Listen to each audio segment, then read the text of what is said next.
Welcome to the Cultivating Success podcast. Jeff Sofer and Jonathan Wolfson are brothers and business partners of the top landscaping company, Nature's Experts. Nature's Experts is home to 6 companies that cater to all your outdoor needs. To learn more about Jeff and Jonathan, simply visit us at www.naturesexperts.com. On the podcast, Jeff and Jonathan bring together other business owners and entrepreneurs to share with you how they developed a prosperous company and how you can too. You will gain insights and meaningful advice on creating the building blocks to success and longevity in the entrepreneurial realm. And now, here are your hosts, Jeff Sofer and Jonathan Wolfson. Hi, Randy. Great to have you with us today. How you doing? Morning, Jonathan. Hi, Jeff. Morning, Randy.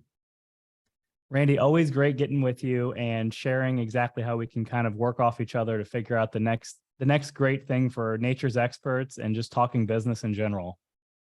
Well, it's always my pleasure. You know, we have a lot of years of history together, and whether we're talking business or Nature's Experts or the Florida business landscape, they're always great conversations. Well, with you talking business, it takes on a little bit more of a meaning because it's actual business, because you have been involved, either represented us or you have been a consultant for every transaction that we have purchased or sold.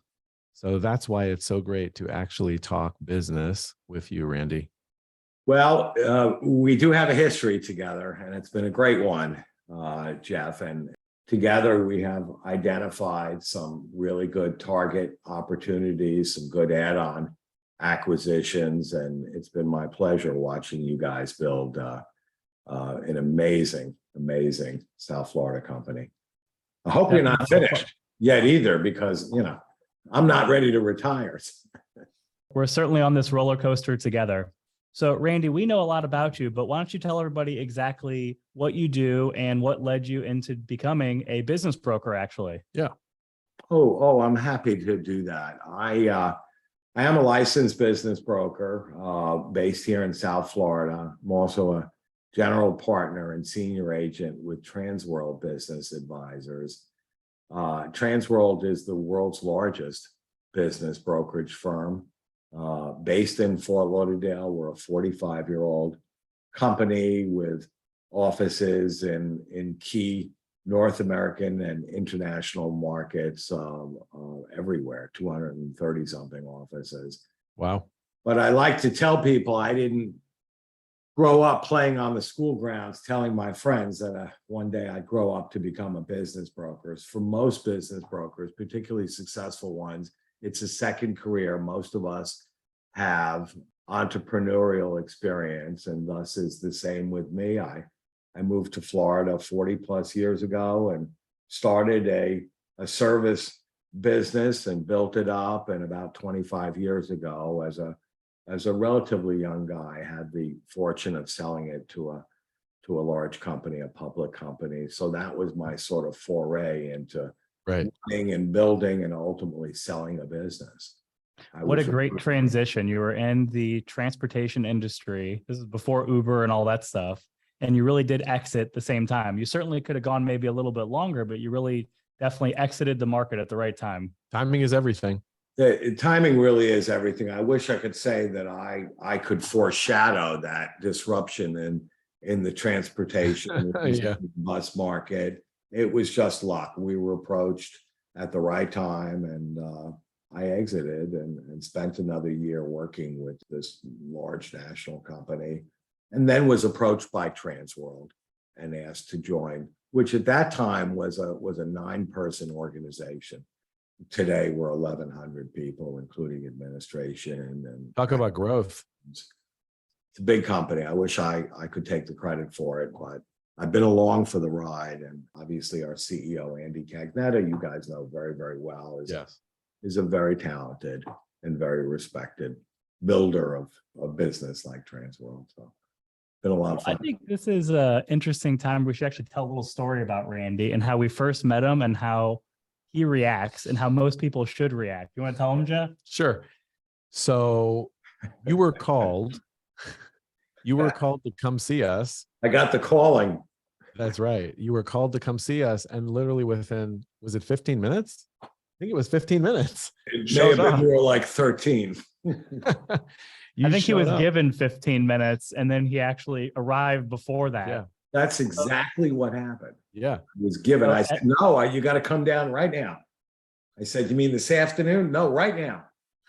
All right. So this is probably 8 or 9 years ago. We actually owned a franchise. It was a restaurant, actually. And at this restaurant, we took it over because my brother Jeff was the landlord of the property, and we took it over because Right. we're like, oh, our business is right next door. We should take over this restaurant. You know, it'd be such a great idea. It's so easy. It's right next door. It's a franchise. They have a model. They have a plan. They have a It runs formula. itself. It runs itself. Yeah, exactly. Bada bing, bada Yeah. boom. Well, it didn't. It didn't run itself. It didn't at all. Yeah. So after a lot of work, after a lot of headache, after a lot of stress, so on and so forth, we made the decision that we need to move into another direction. So we called the local business broker. Luckily, we got connected with Randy. The conversation, I think, was Chuck called Transworld. Randy called him back. He explained how urgent it was that he gets down here immediately, that we're looking to sell now, and you need to be here in 15 minutes. So Randy left the Fort Lauderdale office, drove to come see us. And, that kind of service and passion really has kind of extended into the relationship at every point, along with all of the great expert knowledge that you have, Randy. I think that your willingness to just make deals happen, connect people, and perform is really exceptional. That I think that little story or whatever I thought would be interesting for everyone to hear, because that's really how business should be transacted, like that. When you get a real lead buyer, You need to jump. exactly. He did.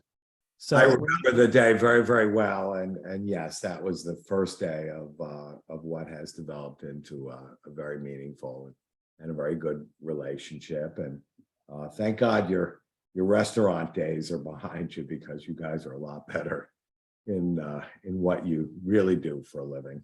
It's been a fun ride with you, and we certainly hope that there's many years of continuing to look at opportunities with you. We've had some interesting deal experiences along the way, the three of us. So Yes, to say the least. definitely is interesting as we've gone through these different transactions. We can touch on this in a little bit. Is that how you really can start to read buyers and sellers, and it's actually a little bit easier to understand what you should do and what you shouldn't do through experience, which is why I think it's so important to have a business broker to make sure they actually do connect you to the right business. It's easy to look at the numbers and say, oh, this business grosses this, it makes this, we should definitely buy it. It makes sense based upon the numbers.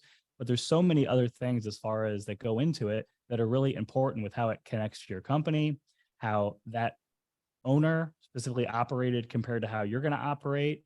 And really, Randy specifically has a real good knack for understanding where we can be interjected into a company to really add that rocket fuel to it. well, thank you for that. But it really is a team effort. The dynamics of certainly the three of us working together. Sometimes perhaps maybe I'll identify the opportunity. We'll take a close look at that business, and the three of us will share what are the possible synergies between the companies that you own now and this potential acquisition target, the good, the bad, the otherwise. And ultimately, it's your decision whether or not we move forward. Of course, I'm giving my opinion to you. Yeah. As we look at the characteristics of all of these companies. And look, with the acquisitions, the purchases that you guys have made, we've looked at many, many more. Yeah, I have something I'd like to interject to ask you on Sure. that note, is that when you sell us a business, and really when you sell any of your clients a business, do you get feedback the majority of the time that the business is what it appeared to be? And before you answer that question, I would like to make a comment that none of the businesses that we have purchased they're not what they appeared to be. And that doesn't mean that there's anything that was done incorrectly, of course, for the transaction. I think it's important for people to know that are buying a business that it is very important that you have someone like Randy identify the business, explain all the ins and outs, like John was saying that you do, and go through the whole procedure with you. But then once you purchase the business, usually things are not exactly what they appear to be. And I think that has been very true for us with the businesses that we've bought. You have an idea of what you think it's going to be like, and who all the players are in that business and how the business runs and everything. And it's usually slightly different, or in some cases we've experienced it being very different. Is that a normal expectation, Randy? Well, you've said a couple of important things here, Jeff. Yeah. First, with your first question, yes, I usually do get feedback if I'm working with a buyer of a business and we go through due diligence and we close on the business. I generally get some feedback. How's it going? Are there any issues? Is there good? Is there bad? Does this business sort of line up with what we looked at before you actually purchased the business? In most cases, that is true. You know, if you're a buyer of a business, you're really one of two types of buyers. You're either buying yourself a job, you are one person, you are typically unemployed, or you've just exited from a corporate world, and you buy a business to literally buy a seat to go to every single day and operate that business. The other types of buyers are strategic acquirers, and that better defines you guys. You are looking to build to the base of operations that you've already created, and you're sort of layering on, you're adding company dynamic to that which you already own.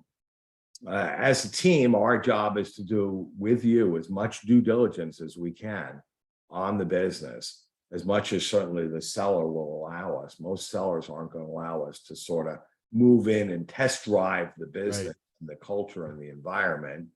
But we can take a pretty close look at that business, certainly financially, operationally. And are there surprises after closing?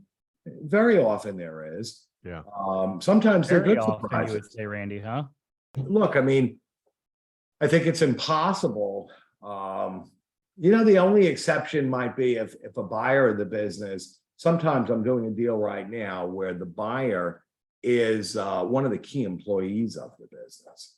And so he's been in the business 15 years. He's a young guy.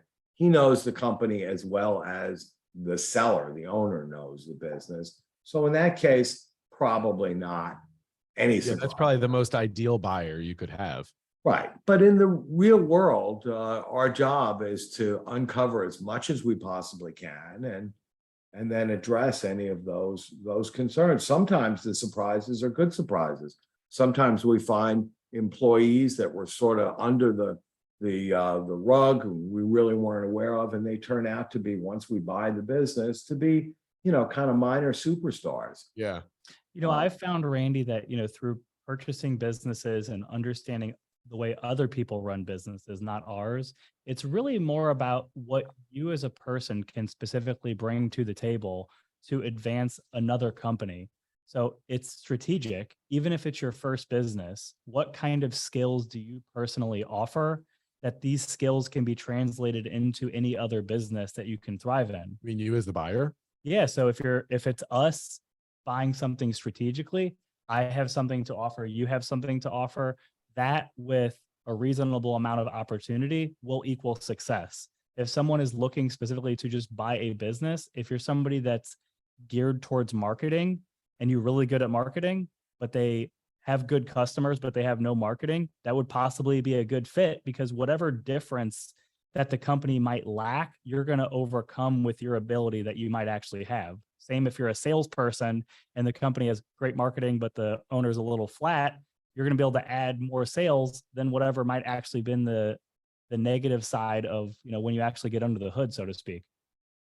Oh, I think you summarized it perfectly, Jonathan. Most of the buyers that I do business with are not really looking for a job. They're looking for an opportunity. They want to take a business that is of a good, sound model, has a general good structure to it, and they want to inject their background, their strengths into that business and take an existing business and take it to the next level. You mentioned marketing, you mentioned sales. Some of our buyers are really good at human resources. They're good at recruiting new employees, where the seller has had a difficult time in keeping staff. And that may be that buyer's strength. But you summarized it perfectly well. That's exactly what our buyers want to do. They want to bring their strengths to a business. It makes me think, have you ever actually told someone not to buy a business? So I'm thinking to myself right now as we're talking, and I'm like thinking to myself, if you really don't have an operational ability or a marketing ability or a sales ability, what can you add? It's almost like you really shouldn't be recommending someone to buy a business if you don't have one of these particular skills, because you're really not setting yourself up for success and you're really not ready to be a business owner yet. So have you ever actually told somebody that they're really not ready to be buying a business? Well, when you started to ask that question, what I thought you were asking was, have you, Randy, ever told or advised somebody not to buy a particular business? Right. Correct. And the answer to that is absolutely yes. I mean, Yeah. we've had that conversation where I've told you guys, we're looking at something right now. It's probably not a really good fit. So as business advisors, we do that quite frequently. Yeah. I mean, I feel like that's your responsibility. Maybe Right. that's part of the reason that it's not, called Transworld Business Brokers and it's business advisors. Yeah, Maybe that's look, I getting mean, behind most that. of us are entrepreneurs. Most of us have a business background. If I don't like the business, and Yeah. that doesn't mean that, I mean, if I'm going to talk somebody out of buying a business just because I don't happen to like the baking business. But if the fundamentals of the business are not there, then of course I'm going to advise my client as an experienced business advisor. Here are the issues with this business. But what I think Jonathan was asking was, have I worked with a buyer where we've perhaps looked at some businesses and I realized that maybe that buyer just doesn't have the skill set, Right. doesn't bring enough value to the particular business? And the answer is yes. I think that situation has happened. There are some businesses, and a franchise is a perfect example, where a buyer who typically does not necessarily have an entrepreneurial background, but wants to be in business for themselves, but not by themselves. We can team them up with either a new franchise or an existing franchise. It doesn't matter whether it's a restaurant, a service business, a cleaning company. I mean, that really is the basis of franchises. That's franchising 101. You're absolutely right. You're absolutely right. And so we can do that. And sometimes that's the way to overcome some perceived lack of initial skills in a buyer. How do you typically get leads, Randy? Just out of curiosity, like, do you get them just Sellers by or buyers? calling in? Huh? Sellers or buyers? Either. Well, first of all, my practice in that of most successful business brokers, business advisors, is somewhat weighted to the seller side. So while I do work with buyers, it is a hand-picked group of buyers. I'm very happy that obviously you're part of that group. Oh, interesting. Who have demonstrated to me they're very focused, they have an idea, they have a time frame, and they're committed to buying a business. They're generally referred to me, both on buyer or seller side, by professionals in the industry. Right. Attorneys, CPAs, right. financial planners, banks. I'm selling businesses almost 25 years professionally. So a big part of my business are resales. I sold somebody a business 20 years ago, and here they are back, ready to exit. That really makes a lot of sense about the buyer side, because, it's a really in-depth, time-consuming process to go through. It is not something it's not like you're looking at a house and you go and you meet someone there and you walk through for 15 minutes and you're done. This is a process that takes months and months to complete sometimes, where you really have to know that you're dealing with a qualified buyer, and it's not something to be taken lightly on either side. You have someone who is, in the need of selling their business for whatever reason, and it is to be taken seriously. And their books and records and their operations are, it's sometimes proprietary to them and to their industry, that it's not something that they just want to open up to anybody. And I think that's an interesting thing that, knowing that going to Transworld, that's how people are vetted, that when you get a buyer coming from Transworld, they are someone who is a serious buyer. They're not just trying to solicit people, it sounds like, to be interested in buyers. They're looking for qualified buyers that are already within their network. Well, spoken from a man who sounds like he's been through the process 1 or 2 or 20 or 30 times. Of course, all the points that you make, Jonathan, are absolutely accurate. Look, I mean, ours is a real estate model. Sellers engage us. They sign an agreement to sell their business. Buyers, haven't met too many buyers that have to buy a business. And so we have to work with buyers that are committed to buy a business. If we just start introducing buyers to sellers, whether they're my sellers or any other broker sellers anywhere in the state, just to occupy time, just to go through the exercise and have the buyer who is not qualified either professionally or financially to look at that business, the seller is going to get upset, and rightfully so. So You we were work with likening buyers. I work with buyers very regularly, all the time, my buyers, but they have a pretty good idea of what they're looking to buy. It doesn't necessarily mean the type of business. They know their time frame. Do a lot of them know what they expect to net? Do a lot of them have an idea, say, I want to make X each year? If they don't, it's certainly a question that I ask. Yeah. That's an excellent question, Jeff.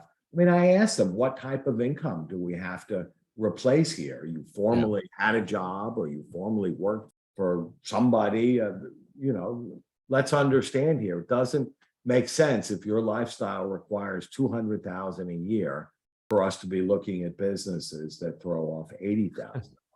Right. Especially because usually getting that 80,000 is not 1 year away. It's usually a couple of years away until you can really start making that money. So you really have to, really understand that when you buy a business, it's not transactional where you take the keys and then next month you start making, that income you think that's replaced. It's a process. There's money that has to be invested into the business. There's time that has to go through. If there's debt service, that has to be Debt taken service, off absolutely from correct. from what you've paid for the business, what it nets, you have to take that off of the net. There's so many different factors. You're right, John. All of those have to be looked at if you're buying. You likened this, I was going to say a few minutes ago when I was interrupting you, you likened it to the real estate business. Another thing about it is you're paid an 100% commission. So you could be working on a deal for a substantial amount of time and nothing happens, and you get zero money for the time that you've spent, no matter how many hours you put into it. You're right. We work the traditional model. It's 100% contingency. When we are hired by a seller to sell a business, we see it as an investment from our side. We are going to invest a lot of time and a fair amount of money to get that business packaged up to market. If we don't see that there's a strong likelihood that we're going to get a return on our investment by selling the business, we'll walk away from the business. And frankly, it's the same thing with the buyer. If I get signs from a buyer that, I'll look at a business, but look, we get phone calls all the time. We're here in Florida from people in the north. We get what's known as the winter syndrome. The first snowfall, we get phone calls from guys in New York City, Long Island, and New Jersey, and I got to move. I got to buy a business in South Florida. But when we ask them some basic questions, what's your time frame? Do you have kids in school? Will you take them out of school to move to Florida? Do you have to sell a house? When we get all those answers that suggest that they're 1 to 4 years away from buying a business down here, there's not a lot that I can do other than to put them on my newsletter and keep in touch with them, which we do. Yeah. Randy, I think this brings me to, I was going to ask you another question, but I think we kind of answered it, but I want to get a little bit more in detail with it, is that, what are the benefits of using a business broker? So I want to kind of add what I'm thinking as far as what it is, but I'd like to get your opinion also too. So using a business broker to sell your business, because they're 100% commission, they are 100% invested into making sure they do the right thing by you and find the right people. The entire network is really revolved around not wasting anyone's time, because your time is valuable. I don't agree with you. I think that the person is invested in, if it's someone who has the right character, then yes, they are there to make sure that they match the right buyer for the right business. But I think we've also seen, I will remind you, people that I think want to try to push or sell a business or kind of misrepresent it in a way, and they just want the commission and will almost say anything or leave out specific answers or try to get to the signing table and the closing table, but they actually just want the commission. So I think it's really important to find the business broker that has the character that you can tell who really is looking out for your best interest. How do you do that? I think you're onto something. And how do you do that and yet still make sure that you're buying the right business? I mean, Well, I there's think there's two separate things here. One of them is the financials, and that's actually the integrity of the broker and the business seller. And then the other component is actually the network of business brokers in general. So whether or not the information is true and accurate doesn't have to do with the fact of business brokers ensuring that they're working together to make sure that they're not wasting each other's time, because it's 100% commission. They're not going to call, Randy's not going to take a call from you or I if we have had him look at 30 different businesses. He's going to say, these guys are not vetted anymore. You know what I mean? They're literally wasting my time. I've showed them 30 different businesses. We've met 30 different times. These are not serious people. So I think that that's really the point that I was really getting to. The financial side, I think, is something that you have to be very, very, very smart and mindful of. But as far as understanding how to connect people that are serious in selling and buying, so where you actually have reasonable parties on both sides or whatever, I think that's one of the benefits of using a business broker to sell your business. So, Randy, what is your thought on that? Well, a lot out there. You know, a couple minutes ago, I did make a reference to the real estate industry. And so if we look, particularly here in Florida, where business brokers are licensed as real estate agents and real estate brokers, if we look at the whole pie of real estate, we have a big section of residential sales. It accounts for billions of dollars of transactional value over the course of the year. We have a very large section of commercial transactions, everything from small apartment buildings, shopping centers, vacant commercial pieces of land. And then taking that pie as a whole, there's this tiny little slice, which is defined as business broker sales, the sale of ongoing businesses. What we have in common with commercial and residential is that most of us work on straight commission. We work on 100% contingency. Yeah. The difference is that the world of selling a business, whether I'm working with a buyer to identify a good business to buy or packaging up a seller and taking them to market, it is vastly more complicated with a lot more moving parts. If a client has hired me to sell their business, it may be weeks and weeks before I actually launch and go to market. I know from my experience all the information I need to collect from that seller, because I can anticipate all the questions that the buyers are going to ask about that seller. And I'll give you one perfectly good example. Experienced business brokers know when they bring a client to market, let's say they're in the service business. Mm-hmm. The question that I might ask, that I know a buyer is going to ask me, is they're going to ask me about the breakdown of the customers. Is there one customer that's a very high percentage, representing a concentration of the seller's overall business?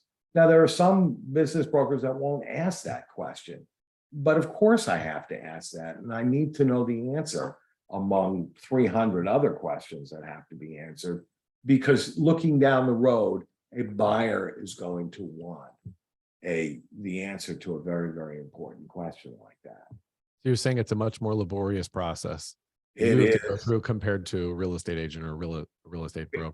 It's just a different process. I'm not taking anything away from Sure, of course not. my brothers and sisters in the commercial and residential. And Yeah. frankly, if you asked me, even though I'm licensed to, if you asked me to sell your house in Boca Raton, Florida, I wouldn't know where to start. Wouldn't know. You the got to first call. question. You got to call Evan if you want to do that. You don't And need he to is call Evan, it's absolutely, over.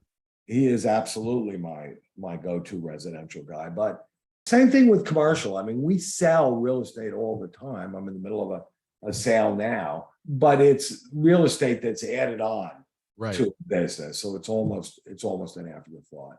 Florida is a unique state when it comes to the model with which business brokers operate in.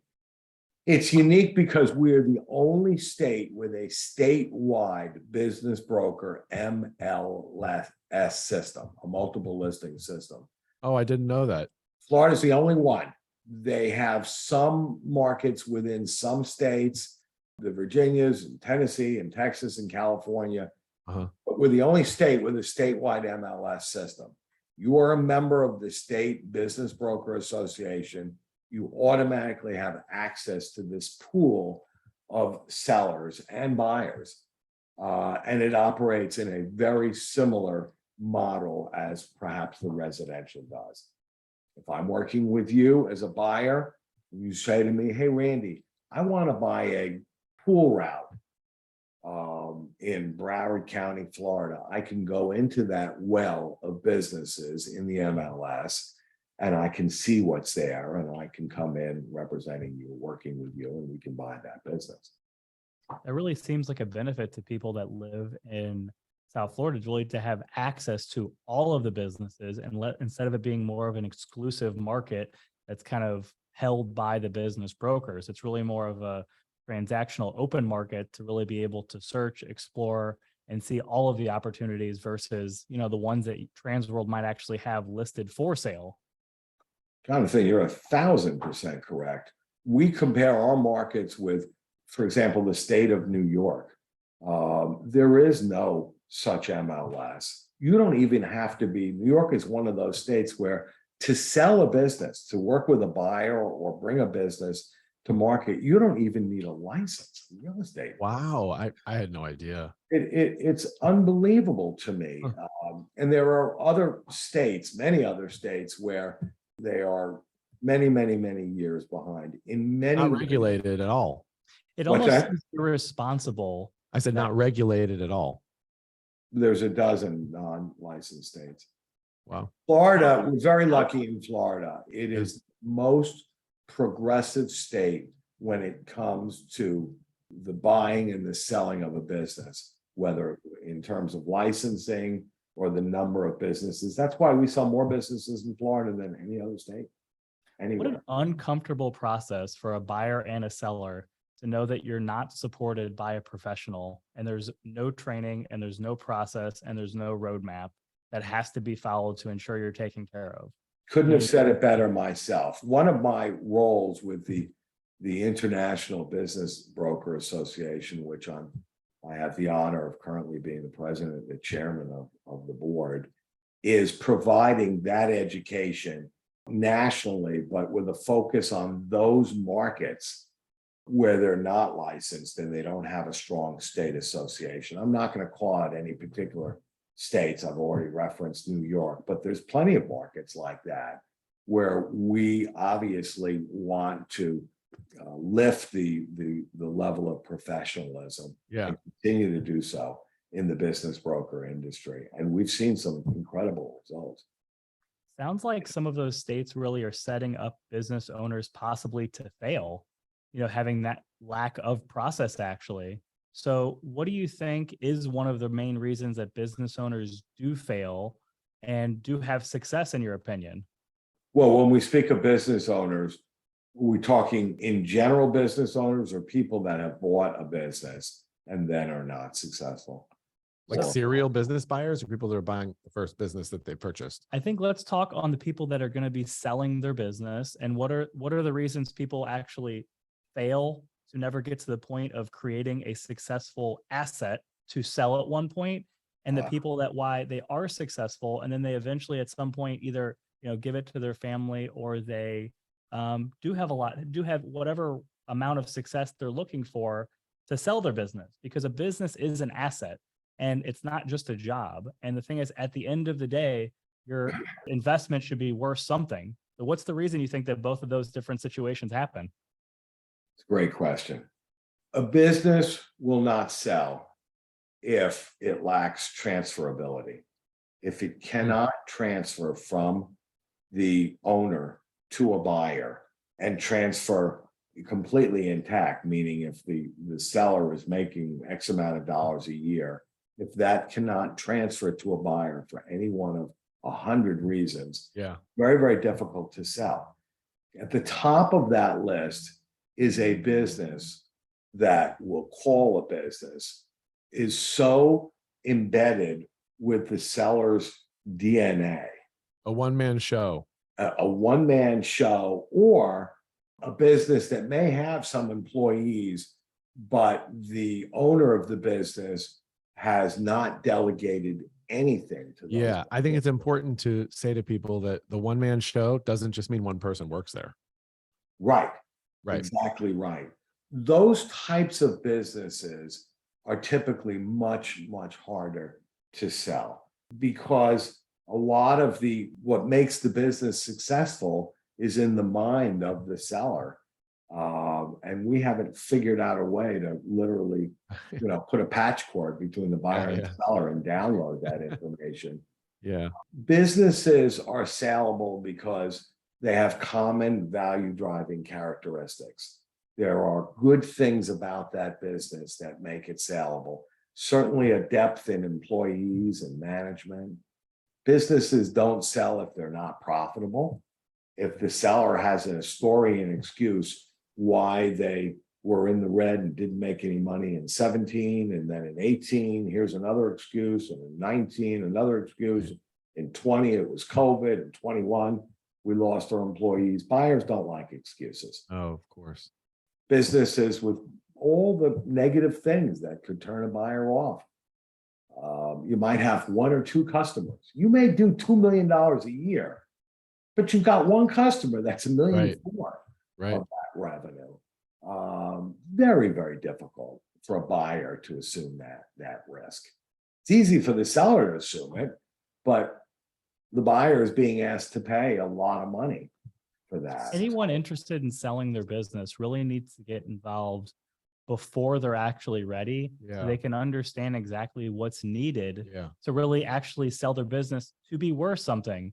It's fine as long as you know what your expectations are. If you're somebody who is like, I want to be a one-man show, I want to make every single penny I can till the end, and then I'll sell it at a discount. You need to know what you're doing in business. You don't just wake up one morning, say you want to sell your business, think that it's worth something, and miraculously it sells. I think more often than not, we've seen all these sellers, considering some of the businesses that we've bought, where they feel that the business is worth something just because they've had an emotional tie to it for so long, and they've spent so much time working it, and they think this and they think that. But the truth is, it isn't worth actually what they thought it was. And that's why sometimes we have had Randy go in on stuff that we've had him be a consultant with, so that he can actually explain not only your business is worth this because it nets this, but also your business in this particular industry, this is what they've traded for, this is the multiple that's paid. Like, a lot of these people that have these businesses really don't have a realistic idea of any of this, and Randy has really played a key role in making sure that they understand that. That really connects well with why you use a business broker to sell your business. Because I don't know that you and I could have convinced that person. They would have just thought that we were trying to say, oh, we wanted it to fit into what our narrative was. But he actually is someone who comes from the largest company that sells businesses in the world, right? Not just in the country. He also is someone that's done it for years. He has lots of data to show them. I think you kind of have to have had that in order for these transactions to have happened. I agree. I think that really is a key thing of why the benefit of using a business broker. You pay a fee is for that, of course. to really kind of almost play that good cop, bad cop, where you both, Randy, our business broker, and us can be on the same page, but we don't need to, we're looking to negotiate. We're not looking to be the ones constantly throwing negative information Right. into the buyer's Right. mind, Right. thinking that we're trying to get a discount, we're trying to get away with something.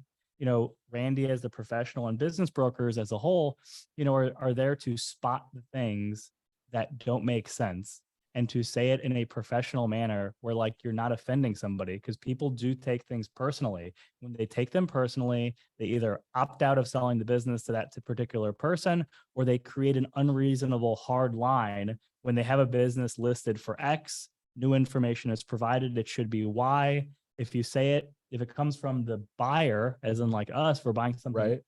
they're not going to want to hear it from us. They're going to think that we're just cutting them off at the knees or whatever. So I really think that plays really well into what are the benefits of selling your business with a business broker.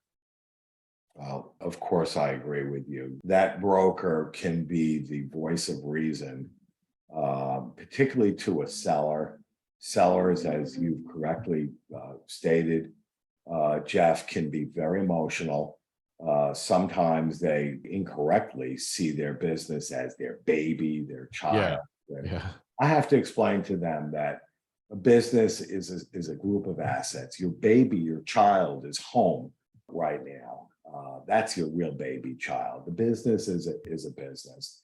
But we have sellers after 15, 20, 30 years, their value perception is, well, who's going to pay me for all that sweat, all the years that it took for me to, get to this point? What about the years I didn't make any money? Who's going to reimburse me for all that time and effort? And the answer is the scorecard on a business starts with the scorecard of the financials. You may have worked 20 solid years in your business, but at the end of the 20 years, if your business is not a viable business, it doesn't matter. The fact that you've got 20 Right. years of hard work doesn't mean Means that nothing. I'm arbitrarily going to assign $100,000 a year for 20 years. If Yeah. you're not making any money. And really having a business is really, it's really unbelievable, because when people have a job, most people, they have a job, you make your money, and then once your job is over, your job is over. The money is done.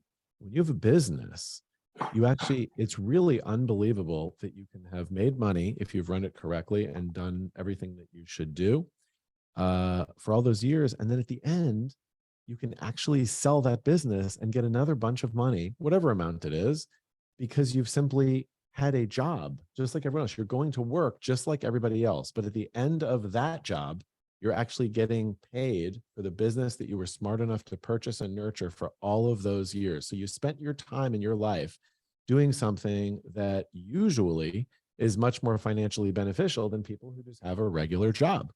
And people who have a regular job can't imagine at the end when they make their exit, they retire or they make their exit for whatever reason.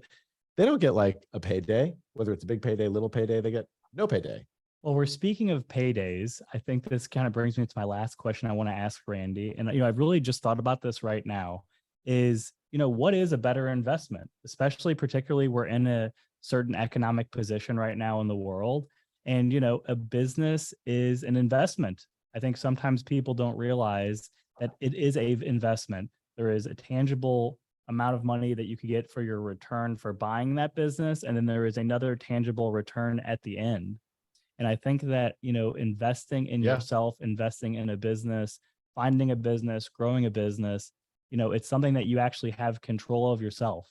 Having actually control of your own destiny is really a powerful thing. Putting money into the stock market, putting money into government bonds, government securities, is risk. That is risk.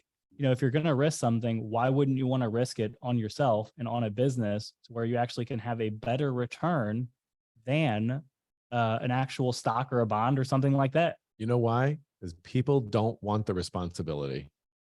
Or they lack the self-confidence or the skill set. You're 100% correct. Yep. You mitigate risk by taking control. Yeah. You take control by either owning or buying a business. It all falls under responsibility, I think. Like, this is sort of a subset of just the whole blanket of responsibility. And some people just don't. I cannot imagine not wanting to take control of it and wanting the responsibility.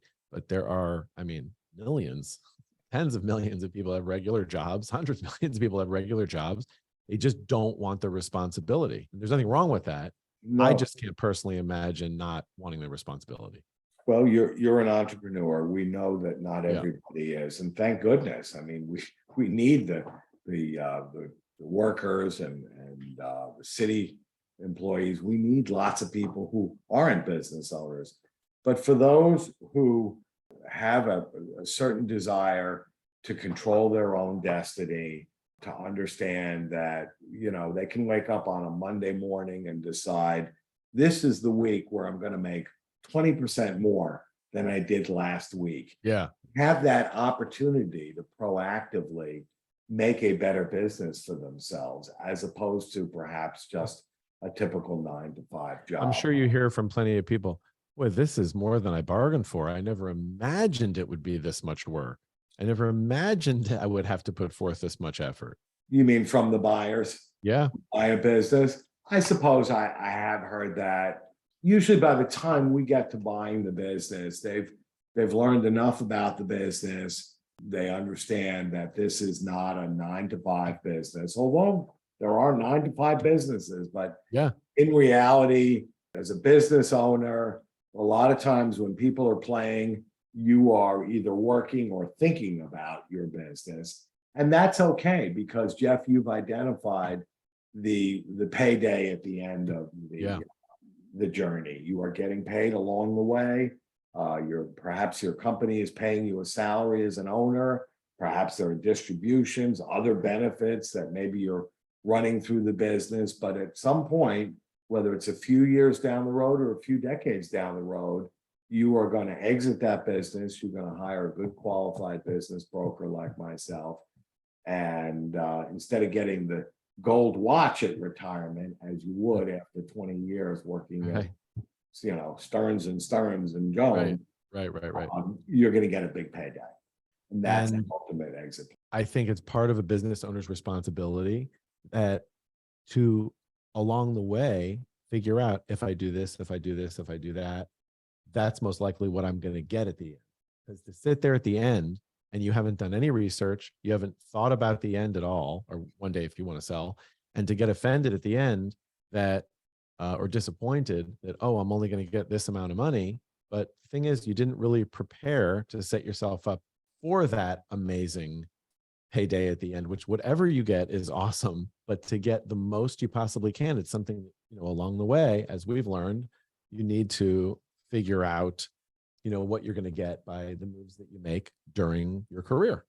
A trend that I've seen, Randy, and we talked about this on Andy's podcast also too, is like, there were entrepreneurs that were in the beginning stages of a lot of these businesses back from the 70s, 80s, and 90s, and those people are now transitioning out.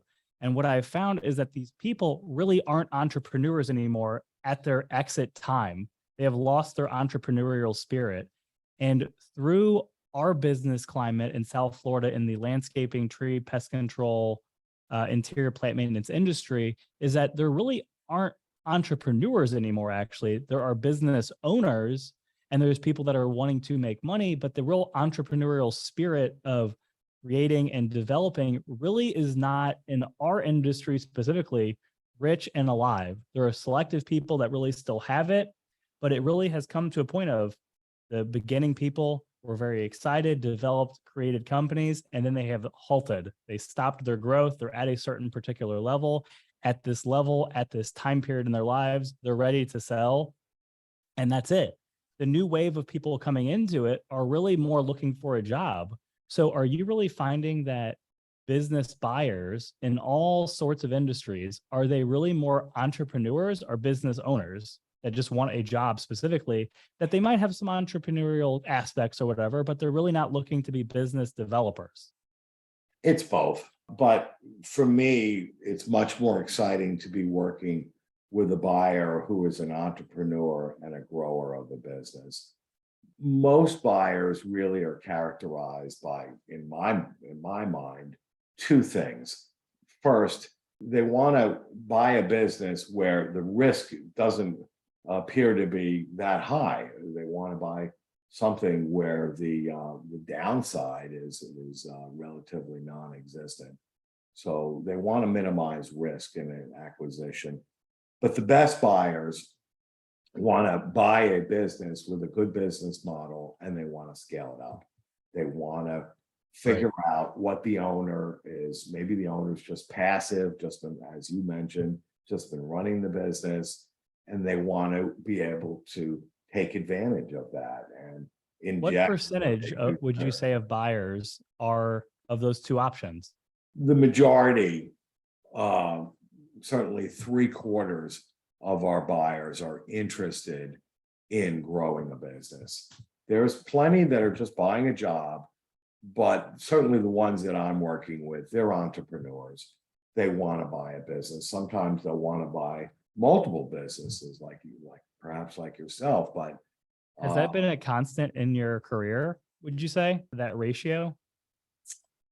Tough Has to it say. changed? Tough to say. For me, maybe it's because I'm not as interested in necessarily working with a buyer who's just looking to buy a job. For me, I've always been attracted, having been an entrepreneur, to the entrepreneurs. So if you're a buyer of a business and you're a builder of whatever business you might buy, that's more interesting to me. And so I may not be working with a fair sampling of the mindset of buyers out there. Most of my buyers are looking to build a business, and you're a perfect example. Randy, that's great. You should, ultimately develop the kind of business that you want to run, and everyone should too. You need to know who your customers are and who you want your customers to be. Because if you don't actually target that right person, you're not going to end up with the right kind of business that you actually want to be doing. You've done this, you've done your second career in your life, and you're now doing it for 25 years, you said, and you're still doing it because you found the right people. If you found the wrong people, you probably would not be doing this. Oh, you're absolutely correct. Many of the people that I'm working with right now, sellers and some buyers, I started talking to 3, 4, 5 years ago. Right. Some might have come to me 6, 7 years ago. We looked at their business and it was clear they weren't ready to sell. They weren't making enough money, or they had these issues. I continue to stay in touch with them. Yeah, relationships. Yeah, a couple times a year, we'll check in. How are you doing? Did you do this? They'll take much of my advice, and from there they will circle back to me 3, 4, 5, 8 years down the road, and then we'll go to market at that point. Same thing with a buyer. Sometimes I'll get phone calls from people out of town or locally. They're employed, they're not quite ready to buy. I have no problems making that investment of my time.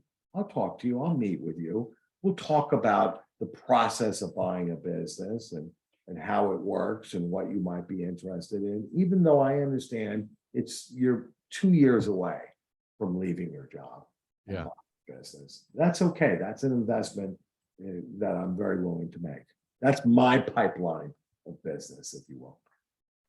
Well, Randy, we appreciate you joining us today on the Cultivating Success podcast. We definitely want our audience to know where they can connect with you.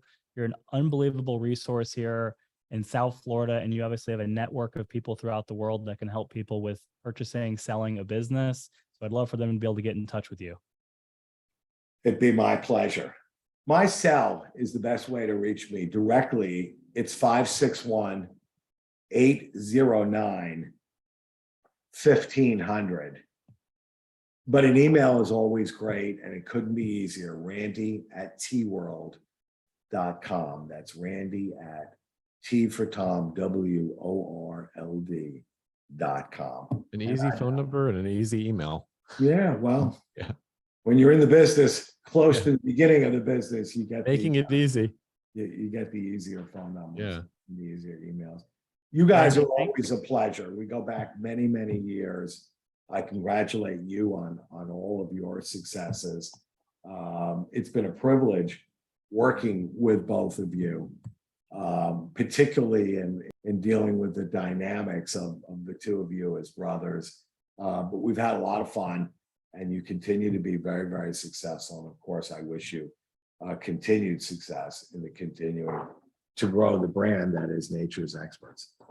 Thank Randy, you, Randy. we appreciate your partnership. And I think that we're equally as lucky actually too, to have gotten where we've gotten is really, partially contributed to you. We're certainly full of Yep, for sure. energy and smarts and all that stuff, but you can't do it all by yourself, and you have to have partners, accounting, business brokers, other smart people to connect yourself with. You are part of our circle, and who you surround yourself with is really important. And Randy is one of those people that we surround ourselves with to gain more knowledge about the industry, the direction, opportunities that come up. Randy calls us just, when he gets opportunities as well. I appreciate that, Jonathan. And of course, I'm humbled to be given any credit at all for your success. But thank you very, very much. And thanks for inviting me here today. It was a lot of fun. And here's to the next business. That's right. We're looking, man. Randy, thanks again. Have a great day. Bye, Randy. Thank you, Jeff. And thank you, Jonathan. And you also. Bye-bye. Bye. Bye. This has been the Cultivating Success podcast with Jeff Sofer and Jonathan Wolfson.